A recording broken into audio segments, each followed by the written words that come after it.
The brain, the gut, the heart, and the nervous system are being shown to be the predictors of our health. If having real health is of interest to you, please listen to learn more, and welcome to the Brain Gut Connection podcast. Your host, Dave Bredhauer, will guide you through how everything inside us is connected, from our brain to our heart to our gut, how they all communicate, and how important your immune system is to this entire process. The Brain Gut Connection podcast. Let us get right into today's episode.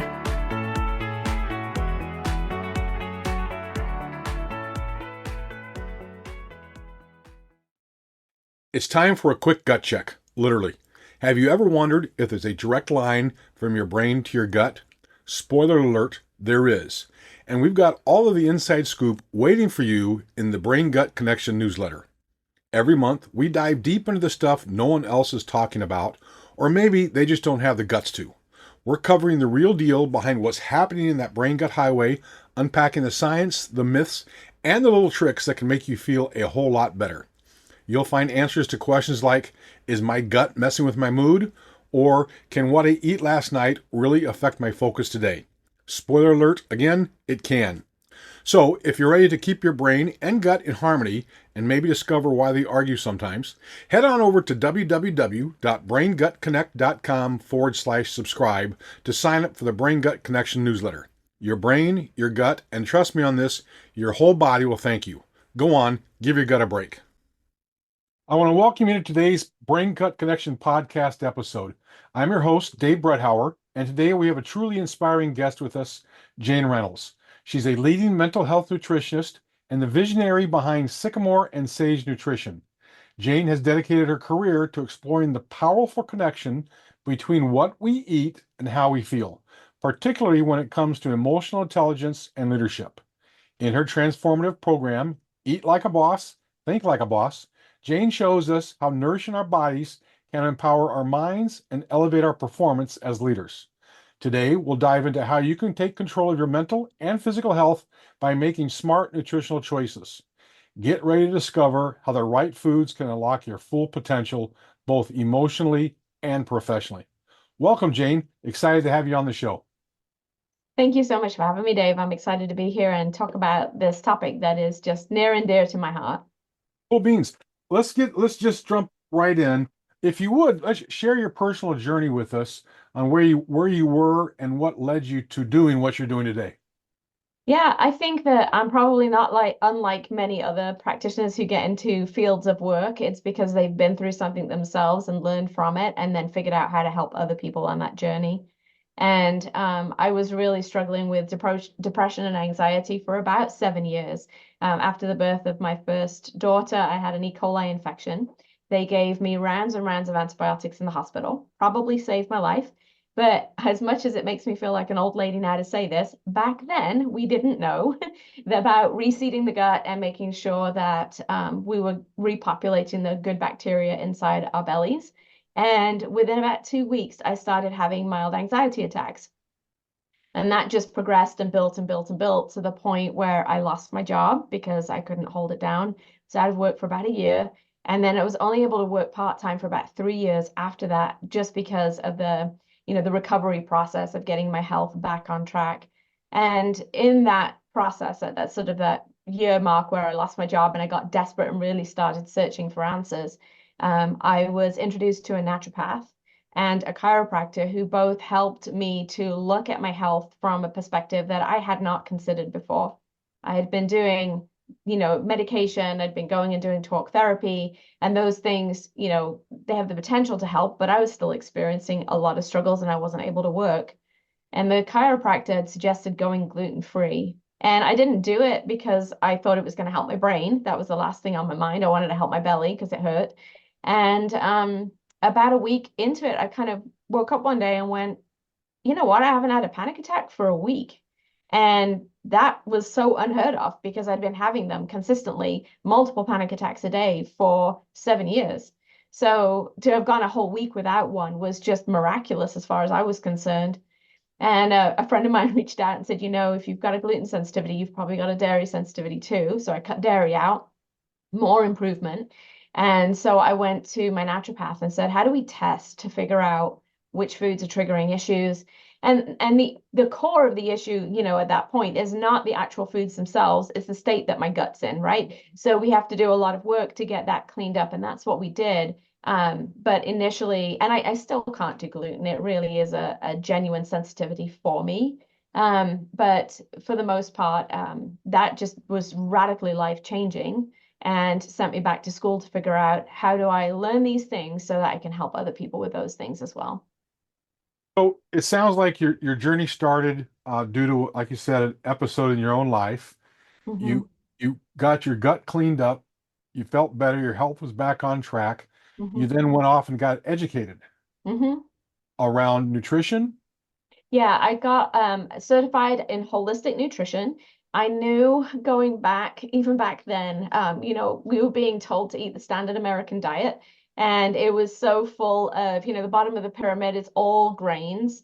And we look at that, and I'm going, well, I can't do that because I'm not tolerating it very well, obviously. So I need to flip that on its head. I don't want to go to school and be told that's what I have to tell everybody else because that isn't in keeping with everything that I know and understand. And it's not a distrust and it's not a break with conventional medicine because it has its place. If I had not gone into the hospital with that E. coli infection when I did, it probably would have finished me off. So I have great deal respect for those emergency situations where we need help. These ongoing chronic health conditions, I found so much more help in the naturopathic world. And I wanted an education platform that was going to teach me from a traditional Chinese medicine perspective, from a naturopathic perspective, how to approach the body systems and the foods that we were eating. So I did that and then got board certified with the NANP, the National Association of Nutrition Professionals, to be able to practice what I had learned. And then continued that education as I niched out into mental health. I went to the Academy for Addiction and Mental Health Nutrition for a couple of years. And then I did Amen Clinic's brain health certification as well. Some point in this journey is when you had the aha moment to start up your program, Eat Like a Boss, Think Like a Boss. Yeah, actually, I was so I had a concept for this program, and I was going to call it "Change Your Food, Change Your Mood," which we still may have. Like everybody Uh, likes that; it gels well with them. yeah.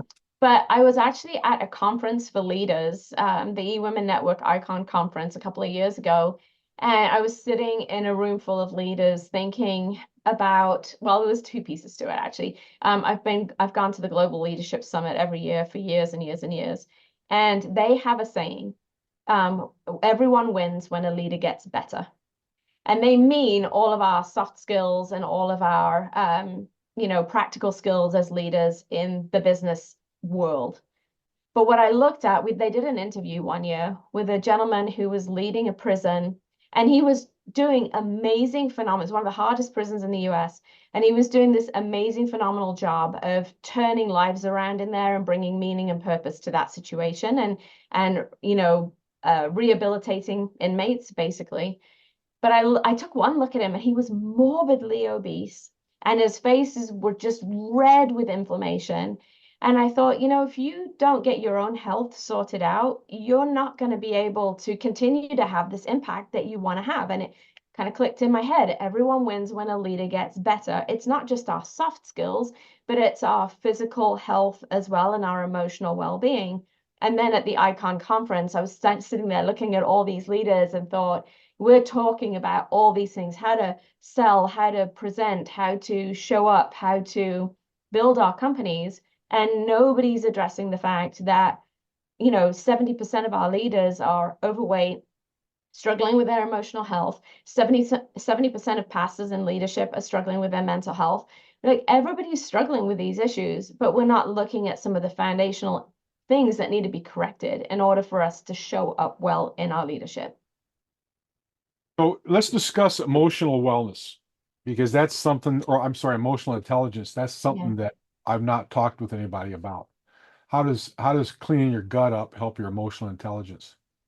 Yeah, I was sitting there listening to somebody talking about emotional intelligence one day, and I thought, really, we're all speaking the same language, we're just using different words, right? And I'm from the UK, obviously, so we joke that we're two nations divided by a common language. And that's exactly what we have going on in this situation, where we have all of this information that talking about we need to be aware of our emotions. And once we're more aware of our emotions, we have better self-control. And so then we can, in theory, bring those in. You know, when you recognize and stop, okay, I'm about to have an emotional outburst, we can count backwards from 5. We can take a deep breath. We can think curiously about how we're going to approach this topic, and we can have an open conversation. And, you know, I'd like to clarify with you. That's really hard to do when you are emotionally spent. And so when I talk to leaders, I'm talking about how the nutrition that we eat and the way that our gut functions, the way that our liver is overloaded, the way that our heart is broken, the way that we are hanging on to grief or grudges in thyroid health in traditional Chinese medicine, all of these things are impacting how easy or uneasy it is for us to make the right choices given the circumstances that we're in and to have those conversations. So we're working on, you know, what large intestines is tied in with thyroid health in traditional Chinese medicine. And the symptoms that we're looking at emotionally are holding on to grudges, grief, and loss. Well, if you're struggling with any of those things, then it makes it hard to move past that, to lead well with what you've got going on. So we're going to work on those things and help clean them up. Small intestine is related to heart health. So if you've been through heartbreak and tragedy and you're struggling with emotional resilience and feeling easily defeated, we can work on small intestine health to help resolve some of those emotional pieces. So that's how I'm able to connect the two different worlds and bring them together. Where do you get the experience, knowledge from the Eastern side of the equation? From my education at the Energetic Health Institute, Dr. Hanalei LA is a naturopath, and he put that whole program together. That's what all the books you see behind you, the binders, that's all the education from his program.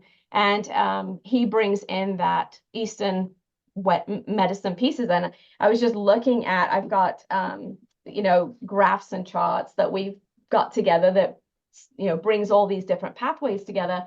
And I just started looking at that and going, well, that's emotional intelligence right there. And how we can just connect these thoughts and then work on those different pieces is how we bring it all together. Interesting. Okay, I have a couple in the future podcast guests who are from the Eastern side. Okay. And I was welcome them big time, because we've had a lot of conversations about the Western side, if you will. So it's Yeah. interesting to learn that there's also an Eastern side that we can embrace as well. So let's talk about, how do you start nourishing your emotions through diet? The first thing that I tell everybody who comes into my office is that blood sugar regulation is the key to success. There's a number of reasons for this. One is that protein provides all of the building blocks that we need for our neurotransmitters. And when we eat proteins, they don't trigger an insulin response so much in our, like, it's minuscule, but they really don't trigger one. So when we're eating sugars, it's very, very easy. And we live on incredibly high carbohydrate diets in the US. My son-in-law, I love him to pieces. He is constantly trying little things and then sending me I just found this about this nutritional value on, right? So he had a Dutch Bros shark attack drink a couple of years ago when he was staying with us. And we went and looked up how much sugar was in there. And there was a cup of sugar in one drink. And I just, you know, I'm flabbergasted. There's nothing in there to blunt the way that that's being taken up into your body. So what I would expect to happen is your blood sugar to go up really, really high. So now you're bouncing off the walls, you are over energetic, you are showing up loudly in your space. And then all of a sudden, your blood sugar starts to drop very suddenly over a short period of time. And you are hangry, irritable. You have panic attacks, because a panic attack is exactly the same symptoms as low blood sugar, and we don't consider that in society at all at the moment. And then your body's trying to restore homeostasis so you don't feel very well, and you're crashing into old behaviors. You're front of your brain is offline. You can't focus, you can't think, you can't make rational decisions. So when we get your blood sugar stable by eating protein consistently throughout the day, and we're just having low, gentle rolling hills of blood sugar rising and falling, it's a whole lot easier to manage your emotions. So I have a young man in my office right now that we've been working on different pieces for him. And he just messaged me. He's like, I took a mini vacation and everything changed. I feel so much better. And I said, okay, what changed? And he said, well, nothing really. I did stop eating sugar and drinking soda.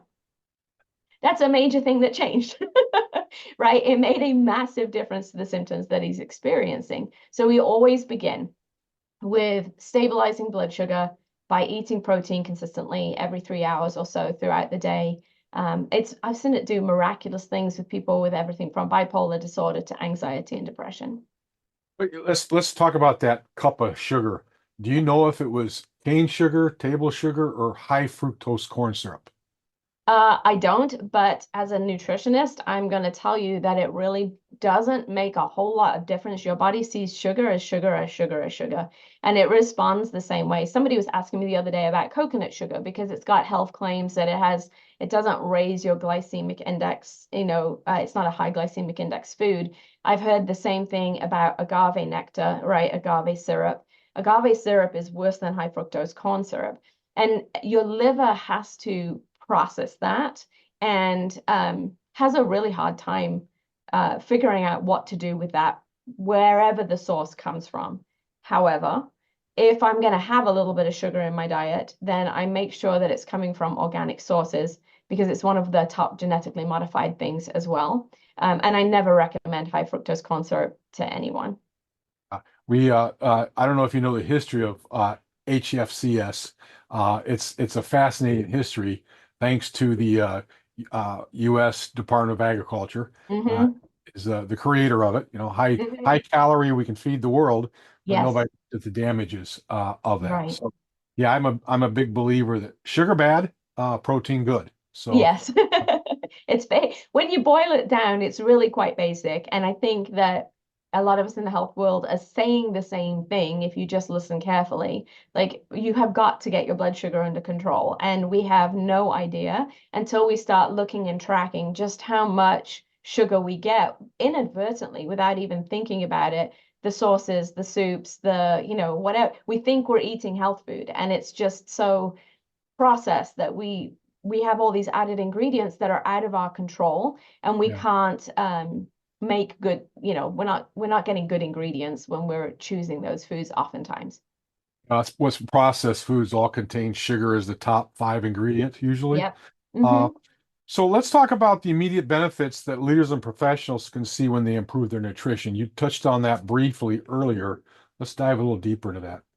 Yeah, I think probably the best example for this is the story of Dan. He came into my office, not for mood issues. That wasn't why he showed up. He had blood sugar dysregulation issues. He had diabetes. He wanted to get it under control. He had IBS, and he was inflamed. He had so much pain everywhere all day long.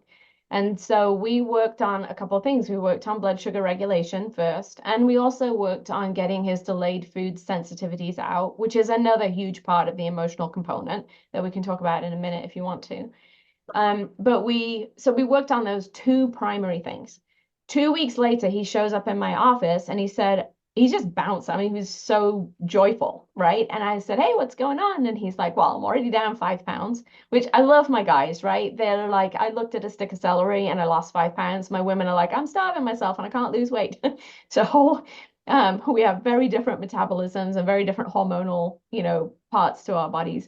But he was already down 5 pounds and he was already working on cutting his insulin because his blood sugar was so much more under control just in 2 weeks that he was able to start reducing the amount of insulin he needed. But he said the biggest thing for him was that he didn't understand. He said, I feel so much more joyful. I feel so much more peace. I am so much less angry. I'm so much less frustrated. And I don't understand why that happened. And he told me, he said, I was like weeks away from going, something is really wrong, and I need to go and seek help from a mental health professional. He had not shared any of that with me as a part of his health history. He'd kept that neatly to himself when we started working together. And I told him, I said, Dan, I think it's really because you're getting your blood sugar under control. You're not so volatile anymore. Your liver's not overloaded, so you're not dealing with anger and overwhelm all of the time. The earth element in traditional Chinese medicine is all about overwhelm and mental chatter and not being able to settle things down. That's blood sugar regulation issues. So he's now got those things under control. And he said, why didn't my endocrinologist tell me that half of my mental health stuff was because, I didn't have my blood sugar under control? I said, well, it's two reasons. One, sometimes they just don't know. And second, that to talk to you about nutrition in detail is outside of their scope of practice. So they are helping you to manage your symptoms, which is ridiculous to me. I had a gastroenterologist who did not talk to me about nutrition for 14 years, but everything I ate touched every part of my digestive tract, right? But they don't, it's outside of their scope to talk about those things. And he's like, well, this to me is just miraculous. And that just continued to improve. I heard an update on him just a couple of weeks ago that he's still just bouncing around doing great because his blood sugar's managed and it's under control. So it has that's how it starts to impact our leadership, because then he's got his, direct reports showing up saying, what's different about you? What have you changed? Why are you coping better with stress? How are you better handling your emotions? What's the difference? And the difference is the dietary changes that he made. You keep answering my questions before I can get to them. I'm sorry. So let's talk about some simple daily habits or changes that listeners can adopt to improve their own personal gut-brain connection, their own health. Yeah, so our guts is where 70% of our neurotransmitters are made. Now, we think about neurotransmitters being made in the brain all the time. So we want to do everything we can to get our gut functional. Some of the ways that you can go about doing that, it's really, again, really simple. Cut your sugars, because your sugars slow down the small intestine and prevent peristalsis from taking place. So things are not moving through like they should be. And when they sit, and ferment, we end up with all the wrong bacteria in the wrong place, too much of the bad guys, not enough of the good guys. So you want to cut your sugar for that reason as well. You want to include lots of different varieties of food. So when you go to the grocery store and you're shopping the perimeter of the store, because that's where your healthy stuff generally tends to be, pick out 10 different vegetables that you want to include. And if you don't know what to do with fennel when you pick it up off the shelf, YouTube is a wonderful place of learning how to chop, peel, prepare, cut, saute, include in a recipe, right? Go look at recipes that include fennel and then try it this week and see whether or not you really like having that kind of black licorice undertaste inside that dish that you've just made. So variety is key. You need a lot of variety. Fermented foods are exceedingly rich in probiotics, more than you will ever get inside a probiotic pill that you get on the shelf. So if you can include, and when I say fermented, I'm not talking about, I'm throwing loads of brand names under the bus today, but like not Vlasic pickles, right? But in vinegars, but when they're brined in a saltwater solution, that's where all of those probiotics come from. And as long as you can tolerate putting that in your diet and it doesn't give you gas, bloat, indigestion, diarrhea, any of those issues, then you can include those. Bone broths are amazing for rebuilding the intestinal lining. They're very high in L-glutamine naturally. And then if you need to, you can get a probiotic. I take a probiotic. Depending on what needs you have, there are several different ones out there. Some can trigger some of that gas, bloat, and indigestion because probiotics can build histamine in the small intestine, which can trigger some of that bloat. And so there are some gentler formulas that don't contain those probiotics specifically. So they're easier to take for those who are struggling with IBS type symptoms.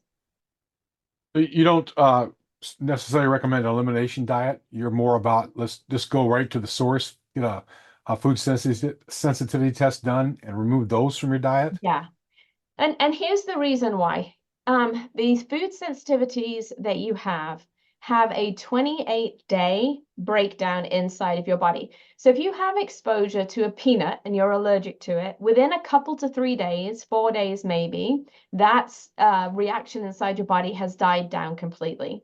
When you eat foods that you have a delayed sensitivity to, that symptom can last for up to 28 days because it's an extremely hard to break down protein chain inside the body. It's there to defend you and protect you. So if you've eaten, that's why it makes it hard to know, right? I've got these symptoms, but I don't know if it was the dairy I had yesterday or the eggs that I ate last week or the bread that I had the week before that. So testing in and doing it with an elimination diet, you need to take that food and all the foods associated with it out of your diet for up to 28 days and then reintroduce the food, see if the symptoms come back. And then once that's cleared, if you had any more symptoms, you can start the next food. There are hundreds and hundreds and hundreds of foods. It's a very slow process. So I like doing the testing because we get results in about 2 weeks and we have a very clear picture then. The gentleman that I'm working with right now, he has 40 food sensitivities. That Wow. tells me that his gut is just shot and we need to do work to repair the mucosal lining in order for him to be able to reintroduce those foods later. So I like the testing too because it just gives us this big snapshot picture right away. Was sensitive to 5 foods, and I thought that was a large number. It can be 40, tough. holy Yeah. moly. Yeah. I don't think most people eat 40 different types of foods, right? No, no, there is that. And then the other thing is too, like we think about these big things like gluten or dairy or eggs, but I've seen so many people, it's come back and it was green tea and it was blueberries and it was like all these things that you would never think of pulling out of your diet in an elimination diet. So once and the point is not to keep them out, right? The point is then to work on the gut health so that you can reintroduce those foods 3, 4, 5, 6 months down the road, depending on the severity of reaction. I used to love pineapple. I can't, I mean, I've been diagnosed 17 years ago with pineapple sensitivities. I've not been able to reintroduce that to my diet. Mhm. Just unfortunately, because I love pineapple. So let's talk about inflammation in Mhm. the body. How does all this impact inflammation and how it relates to mental health? Yeah. Um, generally speaking, again, and this is broad, right? But we're walking around so inflamed and we have no idea that we are as inflamed as we are. We've gotten very used to being told, I've had clients be told this all the time. They're in their mid 40s, they start feeling unwell, they go to the doctor's office, and the doctor's like, well, what do you expect? We live longer than we used to, so things start breaking down when you're 45, and you can expect to now feel like this for the rest of your life, which is just horribly unhopeful, right? And unhelpful. Uh, when I see levels of inflammation, that impacts our ability to function on many levels. When we've got inflammation in the body, we've got it in our joints. Specifically, I'm thinking about pain levels and how they impact our ability to just show up and not be cranky because we didn't sleep well last night because every joint hurt when we laid down and went to bed and when we woke up in the morning and all our joints ached all through the day, or we didn't have enough energy to just accomplish the tasks that we needed to do. And the inflammation is the driving underlying factor and the root cause behind so many of these pieces. Inflammation of the brain. When we're eating things like gluten, there is a celiac disease of the brain that we don't even talk about because it's relatively newly discovered. We don't test for it in the US. So you can get tested for gluten sensitivity celiac disease of the gut and be told you're fine, but really it's having all these neurological effects because you have celiac of the brain and we don't know how to test for that yet here. It's all this inflammation inside the brain, and your brain doesn't function properly when it's inflamed. So we know that 80% of the time, according to the World Health Organization, when we get diet and lifestyle under control, a lot of that inflammation just starts to come down, and then we start feeling better. And I've had people in my office who've done their delayed food sensitivity testing, taken out their food allergens, and 2 weeks later, bursitis is gone. Bone on bone knee pain is gone.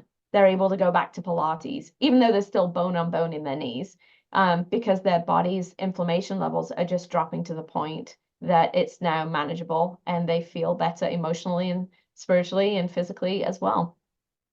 So let's talk about your when the people come to see you, you get a lot of pushback on all these suggested changes that you want them to adopt. How do you handle those pushbacks? We're all about, okay, so two things. One is that I've changed my approach over the last few years and become a whole lot more gentle.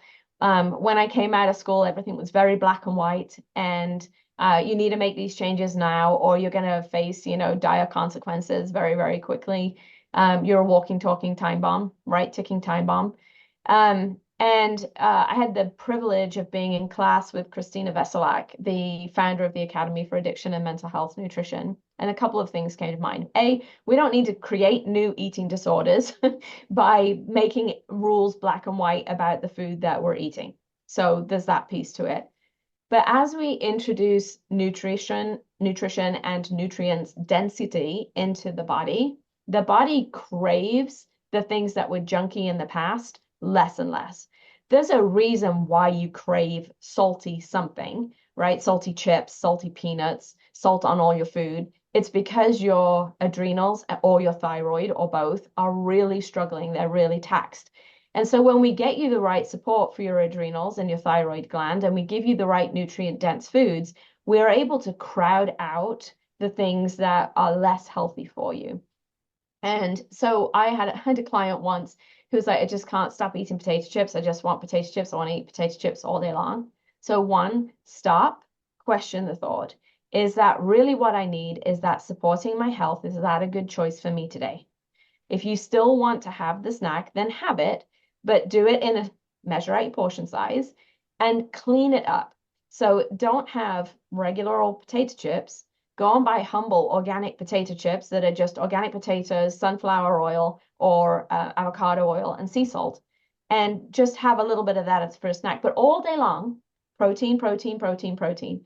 And then it will start crowding out the cravings. You'll find you just don't have them anymore. So everything that we're doing, it's not about these black and white cold heart changes that have to be done overnight. That's why I work with my clients for 3 to 4 to 6 months, because we're making these incremental baby steps at a pace that you can handle. And once you've got that foundational piece down, we'll work on the next thing. And I'm not the right fit. If you want to come in and just get a pill that magically fixes everything, because that's not what we're doing. We're about lifestyle change. And that's the pushback I get. 12 weeks? You want me to work with you for 12 weeks? It costs how much to work with you? Because, and it's an investment that you'll make in your health for the next 4 months that will give you tools that you use for the rest of your lifetime, that will give you longevity, provided you don't get run over by a bus tomorrow, right? It will improve your odds of longevity and having a happy, more joy-filled life. So yeah, if you can't commit to 12 weeks to 16 weeks of working with me, then you're not going to stick to this for a lifetime. I'm going to throw a curveball at you. Do you deal with any childhood trauma issues? Do you see childhood trauma showing up in your work? I see childhood trauma showing up an awful lot. I am not yet trauma trained. So when we do that, when it shows up, I'm part of a puzzle. I'm part of a group of people who are providing a resource and a service, right? So if I've got somebody showing up in my office with obvious traumas, then we are referring out. I have a list of resources I give to my clients every time they show up in my office, because you need therapy. You need talk therapy. You might need EMDR. You might need somatic release therapy. We're working through what fits you and what you feel like would be a benefit to you. And then we're working on the pieces that I know how to work on with you. So we're looking at the neurotransmitter pathways by symptom: serotonin, dopamine, GABA, and endorphins. And then we're using amino acid therapy, which is amino acids are just the smallest part of a protein, and they are in the path of building our neurotransmitters. So tryptophan is in the serotonin pathway, phenylalanine and tyrosine are in the dopamine pathway, and we can supplement with those in the right circumstances. Sometimes they're contraindicated. We have to be careful. And then we're using that to build the building blocks so that you can make your way through therapy and be successful with it. Well, one other curveball I want to throw at you is, what do you do around the chemicals in the environment? Because we now know chemicals are so disruptive. Yeah, they are incredibly disruptive. So when I'm talking to individuals, we have a whole module in the 12-week program about cleaning up your environment as much as you can, right? We still live in cities, we still work in cities, we still, whatever. So we know that doing things like forest bathing, which is when you just get out into the woods for half a day, improves your immune system for 30 days. So go out and get out into the woods and go for a walk for a little bit. We talk about putting plants in your home that are going to help clean the air. We talk about using environmental filters. Like I have an air scrubber in my office because they do still come around. I'm in a public office, they bug spray and they do use cleaning products. So I've got my air scrubber going in here on those days. We're talking about not using Tupperware and plastic bags, but using Pyrex glass dishes to store your food in and to reheat things. Getting away from plastic water bottles to stainless steel. So we're talking about as much as we can to improve the environment. Don't eat from cans, canned soups. They're full of BPA lining, inside the cans, and we don't need those things. They mess with our endocrine system. And then what can you do to help support your detox pathways? So can you do dry brushing? Can you do a sauna? Can you tolerate a hot bath with baking soda and Epsom salts? Can you get sweating? Sweating is one of the best things you can do. So, get on the elliptical or go for a walk on a warm day. Just make sure you're replacing your electrolytes. Anything we can do to help the body poop consistently. We talk a lot about poop in this office because what goes in has to come out. We want to make sure that you're pooping in a healthy way. You're peeing. Make sure your kidneys are getting the support that they need in order to be able to detox the body the way it's supposed to. You have these systems in place. We're just inundated. So clean up your environment and make sure your body is releasing the things that it needs to be releasing. For your program, do you do a detox in the program? It depends on my clients and who I'm working with, because not everybody needs it. It really just depends. We're looking for environmental toxicity. We're looking for mold toxicity. If somebody shows up in my office with something like heavy metal issues, then I'm usually referring out to somebody who specializes in that, because that's one of those things where we can draw out those heavy metals and to get them out, and they can end up in the bloodstream and then trapped in the brain very, very easily. I'm not qualified to help you with those things. So again, I'm referring out and getting you to the right people if that looks like it's what's going on. Well, beans. Yeah. So I'm at the end of my questions for the day. So let's wrap it up. Mm-hmm. What some final words you'd like to impart? I think the message that I'm trying to convey to everybody is that mental health, emotional intelligence, we think about it being this head issue all the time. And that's the thing that I fell into when I first got diagnosed. I was really feeling like it was this intangible thing inside my head I needed to fix that I couldn't get hold of. And in reality, what was wrong with my brain was all the things that were going wrong inside my body. And they were body issues that needed to be fixed. My gut needed to be fixed. My blood sugar needed to be balanced. My thyroid needed help. We got exposed to toxic mold. I am still working on getting that out of my system, right? So all of these different steps that we have been through remind me that mental health is not all in our head, and that there are foundational things we need to do to make a difference. And 80% of the time, we know they make a fundamental difference to the way we live, think, feel, and show up. Well, Jayne, I want to thank you for showing up on the show here today. It was a lot of fun talking to you. I really enjoyed it. So I'm going to end the call here, in the show here. Thanks for listening, everybody. We'll be back soon. Have a great day. Bye for now. So if you're intrigued and want to know more about Jayne and her incredible work, you can shoot her an email at jayne@sycamoreandsagenutrition.com, or hop over to her website at www.sycamoreandsagenutrition.com to dive deeper into the world of holistic health. Go on, don't be shy, reach out and connect with her. You might just glean some wisdom that'll change your gut, maybe your brain, and who knows, maybe even your life too. We really hope you enjoyed this episode of the Brain Gut Connection podcast. Stay connected with us directly through www.braingutconnect.com. You can also join the discussion on Instagram at Brain Gut Connection and YouTube. If you would like to speak with us, please send us an email to dave@braingutconnect.com. And as always, thank you for listening. This concludes the most thought-provoking portion of your day. Until next time, stay happy, healthy, and educated.